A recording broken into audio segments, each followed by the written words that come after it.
Physical versus chemical properties. In chemistry, it is essential to know the difference between changes to the chemicals and elements you are working with. It helps to better understand what is happening when substances are combined, heated, pressurized, or put through any other conditions for the sake of observation, and how to manipulate those processes. The absolute most basic building block to understanding these changes is the difference between a chemical and a physical property.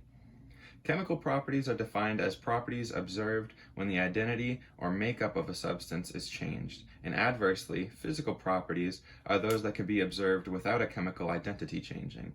If we are to tie that back to what we're learning in chemistry now, that would be the change of an empirical or molecular formula of a substance.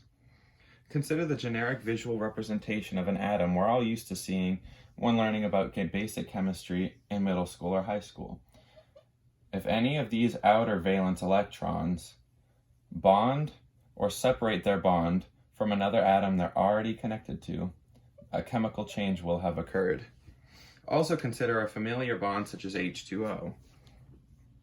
If other conditions are introduced to the atmosphere to change H2O into H2O2, a chemical change will also have occurred. Now let's work through some other examples.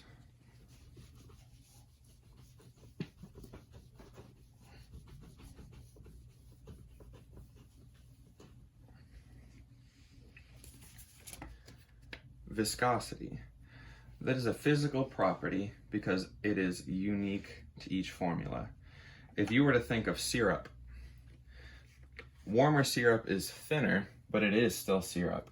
The chemical makeup has not changed. Reactivity is a chemical property. Reactivity can be described as an atom's hunger to bond with another. If such a thing happens, that would be it giving or taking an atom from another molecule. Conductivity is a physical property. If you were to fuse two metals together, they would each have different conductivity, but each metal has the same before such a process. Chemical stability is a chemical change. It describes how well an atom can stand alone without reacting with another. Boiling point is a physical property. It is unique to each formula. Think water. The boiling point for water will always be 100 degrees Celsius unless the molecular makeup has changed. And that stands true to color as well. If I add food coloring to water to make it a different color, it is still water. The molecular makeup is still H2O. Density would also be a physical property. Different per states of matter, sure, but same per formula for each of those states of matter. Acidity is a chemical change.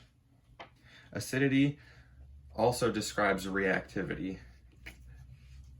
Described as a burning feeling, it strips while bonding if coming in contact with something else. Just like toxicity. This is why acidity and toxicity are both warning labels in lab and other experiments. Lastly, we have permeability. That is a physical change because it changes among the elements, but if change does not mean elemental change. There are many more examples, but hopefully these help you understand physical versus chemical properties.